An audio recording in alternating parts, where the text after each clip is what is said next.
canal Futebolaço, eu sou o Dieguinho. Bom, galera, tá entrando no ar a nossa segunda e última edição desta sexta-feira, como sempre, recheado aí de informações para vocês. Então já deixa o dedo no like para fortalecer o nosso trabalho. Tá chegando pela primeira vez? Se inscreva, ative aí o sininho das notificações e, claro, me dá aquela moral, seguindo o Instagram do canal, tá? Nós voltamos a ativar a página, tá tendo aí de 10 a 12 postagens por dia. Então você tem vários vídeos por lá, temos notícias aí, inclusive saindo antes aqui do canal. Então você que quer acompanhar ainda mais de perto o meu trabalho e receber as notícias do Vascão, até alguns vídeos, comentários, segue o perfil oficial do Futebolaço Vasco no Instagram, tá? Tá bem legal o nosso perfil. Então, fortalece meu trabalho seguindo a gente lá. Beleza? E bom, galera, tem muito assunto importante para trazer para vocês, mas antes lembrar que o Brasileirão começa nesse sábado e a PagBet é a nossa parceira aqui do nosso canal, é a mais democrática do mercado, porque com apenas R$1 você está apto a apostar. Na PagBet você tem atendimento 24 horas por dia humanizado, cadastro simples, desburocratizado, e não à toa o nosso bordão é acertou, tá pago, porque as nossas transferências são feitas através de Pix. Olha que maravilha! PagBet, parceiro do canal Futebolaço, e além das apostas tradicionais, você tem aí o famoso jogo do Aviator, que é o jogo do aviãozinho para você se divertir, beleza? PagBet, parceira do canal Futebolaço. O link tá aqui, ó, primeiro comentário fixado. Clique, cadastro, comece a postar na PagBet. Vamos trazer alguns dados para informar vocês a grande temporada que o Vasco vem fazendo até aqui, dadas as devidas proporções do que nós temos de elenco. É sempre importante a gente fazer um paralelo do resultado que o time entrega para o que de fato ele tem potencial para atingir. O Vasco está nesse momento com a sua segunda melhor série invicta na temporada 2024. O Vasco não perde há 7 jogos. A melhor marca que o Vasco atingiu em 2024 foi 9 partidas. Com uma diferença, o Vasco agora está 7 jogos sem perder por jogos de Campeonato Brasileiro e Copa do Brasil. Os outros 9 jogos tinha Campeonato Carioca, é importante frisar que teve os 3 clássicos no meio e 2 jogos de Copa do Brasil. Vamos aqui à melhor série do Vasco. Vasco e Flamengo 0-0, Vasco 1, Audax 0, Fluminense 0, Vasco 0, Botafogo 2, Vasco 4, Botafogo 2, Volta Redonda 1, Marcílio Dias 1, Vasco 3, Vasco 4, Portuguesa 0, Vasco 3, Água Santa 3, a gente passou nos pênaltis pela Copa do Brasil, Vasco 1, Nova Iguaçu 1 aqui na semifinal do Campeonato Carioca. Essa foi a melhor série nossa na temporada, 9 jogos. A atual, nós empatamos com o Atlético Goianiense pela Copa do Brasil lá, empatamos com o Red Bull em São Januário aqui 2-2, vencemos o Atlético Goianiense em São Januário pela Copa do Brasil, vencemos o Fluminense por 2-0 no Newton Santos, empatamos com o Criciúma lá no Heriberto Rilson por 2-2, vencemos o Atlético Paranaense por 2-1 pelo Campeonato Brasileiro e vencemos o Atlético Paranaense pela Copa do Brasil também por 2-1. E o Vasco chegou, né, na 23ª rodada agora com 31 pontos. E essa é a 5ª melhor campanha do Vasco no século XXI. A melhor campanha do Vasco no século XXI foi em 2011. Após o término de 23 rodadas, o Vasco tinha 42 pontos. Naquele ano, o Vasco foi vice-campeão brasileiro. A segunda melhor campanha do Vasco é dividida pela temporada 2007 e também pela temporada 2012. O Vasco liderava o campeonato boa parte, teve aquele desmanche, vários jogadores entrando na justiça conseguindo se liberar do Vasco pelo acúmulo de salários atrasados, alguns jogadores foram negociados também, e aí o Vasco acaba aquela temporada, se eu não me engano, em 6º, mas liderou boa parte daquele brasileiro. A terceira melhor campanha nossa é no Brasileiro de 2006. O Vasco tinha 35 pontos depois de 23 rodadas. A quarta melhor campanha nossa no Brasileiro de 2010, esse campeonato eu lembro, o Vasco ameaçava entrar na zona de Libertadores, aí ele perdia na rodada. Aí ele dava um passo para trás, ele ganhava, aí agora essa rodada, se ganhar, entra. Aí o Vasco ia e tropicava. Ele ficou um tempão nesse rame-rame, aí na reta final ele tropeçou mais um pouco, acabou o campeonato, se eu não me engano, em 10º. Nessa altura, a gente tinha um pontinho a mais, 32 pontos. E esse campeonato a gente está empatado com outras duas temporadas. 2005, com 23 jogos disputados, nós tínhamos os mesmos 31 pontos. E em 2017, o último ano que o Vasco classificou para a Libertadores, o Vasco tinha a mesma pontuação nessa rodada. Então é sinônimo de que o Vasco, mantendo o desempenho aí, ele vai fazer campanha brigando ali pela essa meiuca da tabela, meiuca um pouco para cima, né? Tentando pegar ali de sexto ao oitavo lugar. Lembrando que os 6 primeiros colocados vão à Libertadores, os 4 primeiros direto, os 2, o quinto e o sexto para a fase pré, mas se um campeão da Copa do Brasil ficar entre os 6, abre uma vaga. Se o campeão da Libertadores for um brasileiro que tiver entre os 6, abre mais uma vaga. Se o campeão da Sul-Americana for um dos 6, abre mais uma vaga. Então essa classificação para a Libertadores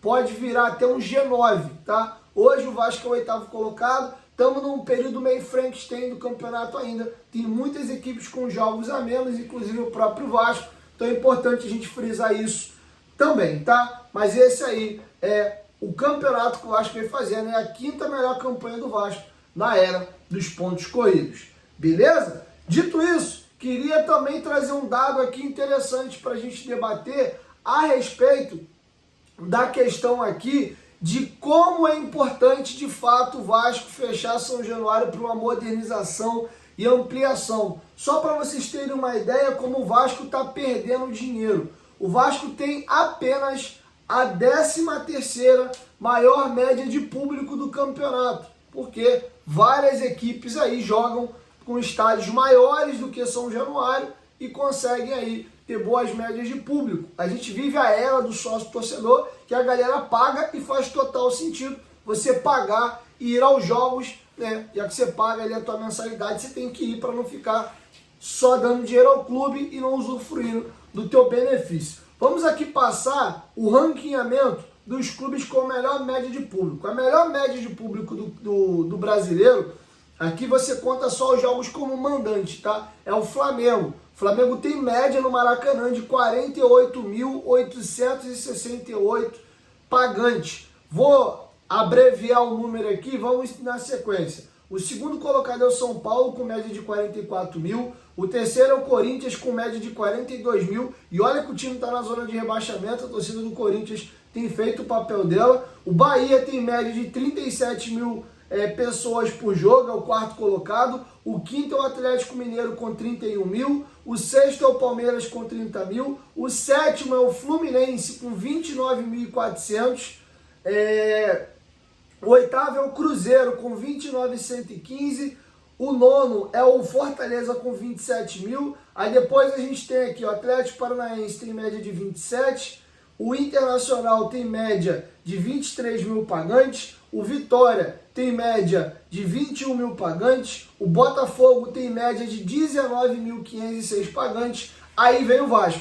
O Vasco tem média de 18.063. A gente sabe que esses números devem aí à capacidade de São Januário. Aí nós temos o Criciúma com 14.958. O Atlético o Grêmio tem média de 14.900. O Criciúma 13.582. Atlético Goianiense 8 mil, Juventude 8 mil, Cuiabá 5 mil, Bragantino 5 mil. Só corrigindo, o Vasco é o 14º, tá? O Vasco só leva mais público em média por jogo do que 6 equipes. Bragantino, Cuiabá, Juventude, Atlético Goianiense, Criciúma e Grêmio, tá? Então olha quanto dinheiro o Vasco está deixando na mesa. Vamos agora falar de números reais.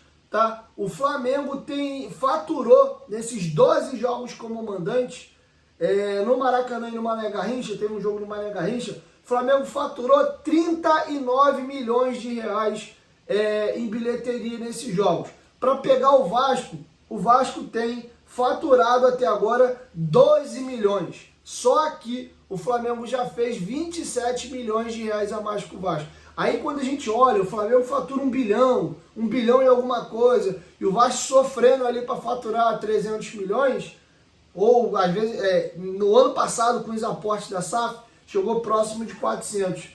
Tá explicado um pouco também, não é só isso, né? Tem premiação, né? Premiação tem bastante peso nisso. patrocínio, o Flamengo tem patrocinadores que pagam mais do que os do Vasco, mas São Januário limita demais financeiramente o Vasco. Só para vocês terem uma ideia, a gente é o 14º colocado em termos de média, em termos de receita, o Vasco é o 11º. O Vasco, inclusive, é o último colocado dos clubes do Rio em média de faturamento. O Botafogo e o Vasco estão no detalhe ali. O Vasco faturou 12.274. O Botafogo, com um jogo a menos, o Botafogo mandou 11 jogos, 12.332. Mas o Botafogo joga para um público próximo ao nosso de média ali, mas um estádio que comporta até 43 mil lugares. São Januário cabe 18, dá 20 alguma coisa quando o visitante está lotado. Na maioria das vezes, o visitante não lota o seu setor. Tá? Então é fundamental para o Vasco ampliar São Januário. E aqui, cara, confesso que esse assunto me irritou. O Daronco foi indiciado pelo Fluminense, o STJD acatou, e o Daronco e a arbitragem dele, né, o trio do dia, vão ter que prestar depoimento no STJD segunda-feira agora, dia 2 de setembro, pelo gol validado do Pablo Verratti no Nilton Santos. Eu lembro que no primeiro turno o Vasco ia empatando a partida e o Manuel salva um gol do Vasco com um bração aberto absurdamente. Quantos erros grotescos vocês já viram contra o Vasco nesse campeonato? E eu não vi nenhum árbitro indo a julgamento no STJD. Que loucura, né, cara? Mas esse é o futebol brasileiro. Tem coisas que são muito estranhas, cara. Mas muito estranhas mesmo. Vou até me reservar um pouco mais e vou encerrar no estranho aqui. Tá bom? Então é isso, galera.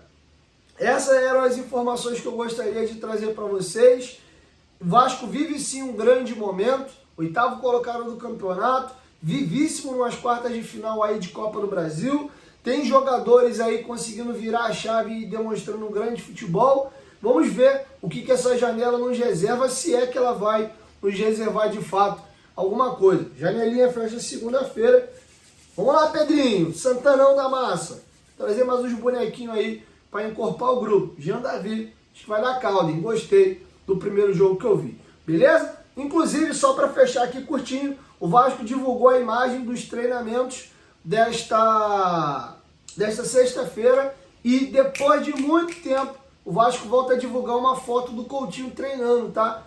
Senti aí que pode ser que o Coutinho vá para o jogo, tá? Porque todos os jogos que não tinha possibilidade do Coutinho ser relacionado, o Vasco não divulgou foto dele nos treinamentos. Inclusive, ele tinha a possibilidade de ir nesses jogos do Atlético, acabou pegando Covid e ficou de fora. Não tô cravando que ele vai pro jogo domingo, tá? Mas não me surpreenderia. Sabadão agora a gente vai ter a confirmação disso, tá bom? Então é isso, galera. Assim a gente vai encerrando com vocês a nossa segunda edição e amanhã eu chego com a primeira, beleza? Inclusive o David apareceu aí nos treinamentos já com os companheiros. Que bom ver o nosso DVD recuperado. Valeu, galera. Tamo junto e até amanhã.